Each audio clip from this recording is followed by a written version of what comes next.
how Joanne took her energy back. Joanne didn't stop caring.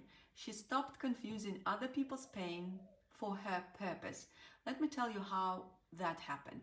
The shift didn't come from a big dramatic moment. It wasn't a retreat or revelation. It came in a quiet moment during a session when she said, I don't actually know how I feel until everyone is okay. There it was, that one sentence, that buried truth, held the entire pattern in its hands, because Joanne wasn't just attuned, she was absent from her own emotional life. She was so full of other people's energy, there was no room left for hers. So we slowed everything down. In our work, we didn't go for surface strategies.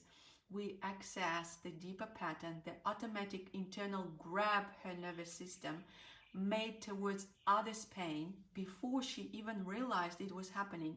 This is what conversational hypnotherapy allows.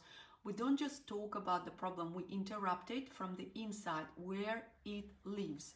I've used this with thousands of high achievers, and I know this territory well because I've walked it myself. When you grow up in a home full of chaos, violence, or emotional instability, you don't learn to develop a sense of self. You learn to disappear, to become a mirror for others, to stay safe by managing energy, not connection.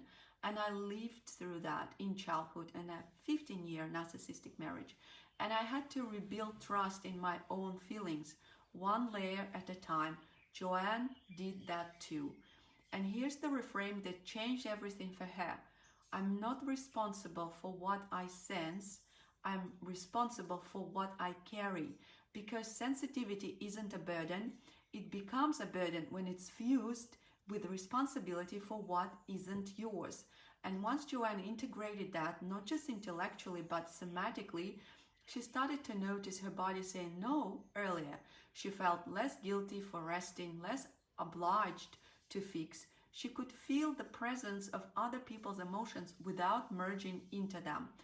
That's what untangling looks like. Not numbing out, not walling off, just knowing where you end and where someone else begins. You know the thing Joanne was secretly scared of? To lose her ability to connect to people if she wasn't merging with them. And that fear just fell off after our session because she experienced her gift in its true form of connecting, not fear. She's a highly intuitive and highly gifted healer, and she can work now from the place of truth and empowerment, not survival.